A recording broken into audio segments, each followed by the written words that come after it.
राज्यसभा ने गुरुवार यानी 21 दिसंबर को 3 बिल पारित किए। ये बिल हमारे मौजूदा आपराधिक कानून को बदल देंगे।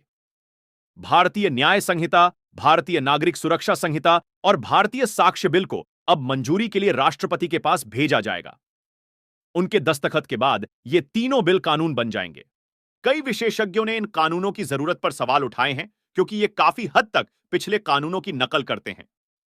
कई लोगों ने लोकतंत्र पर इनके प्रभाव को लेकर भी सवाल उठाए हैं क्योंकि हाल ही में संसद की सुरक्षा के उल्लंघन पर गृह मंत्री अमित शाह से बयान मांगने पर विपक्ष के 146 सांसदों को निलंबित कर दिया गया था। आपको बता दें कि संसद में अमित शाह का भाषण अगस्त में उनके पिछले भाषण के समान था, जब उन्होंने ये बिल पेश किए थे। उन्होंने इस बात पर प्रकाश डाला कि यह औपनिवेशिक अतीत से एक विराम था, क्योंकि वर्तमान में उपयोग किए जा रहे कानून ब्रिटिश काल में बनाए गए थे। उन्होंने कहा, यहां पहले दंड देने की सेंट्रलाइज सोच वाले कानून थे और अब विक्टिम सेंट्रिक जस्टिस का उद्भव होने जा रहा है।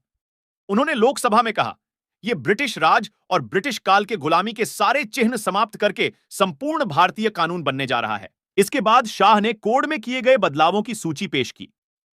अब महिलाओं, बच्चों और मानव शरीर के खिलाफ अपराधों को ऊपर कर दिया गया है। उन्होंने कहा कि अंग्रेजों ने सरकार के खिलाफ अपराधों पर अधिक जोर दिया, लेकिन अब वे भारतीय नागरिकों के खिलाफ अपराधों को पहले प्राथमिकता दे रहे हैं। उन्होंने आतंकवादी गतिविधियों, मॉब लिंचिंग, भारत की संप्रभुता को खतरा पैदा करने वाले अपराधों को कानूनों में शामिल करने और बलात्कार जैसे कई अपराधों में सजा में बढ़ोतरी पर भी बात की। उन्होंने जांच और अदालती सुनवाई की प्रक्रिया में तकनीकी बदलाव पर ध्यान देने और किसी मामले का फैसला कितनी तेजी से किया जाना है, इसके लिए तय की गई समय सीमाओं पर प्रकाश डाला। अमित शाह ने कहा, तारीख पे तारीख युग का अंत सुनिश्चित होगा।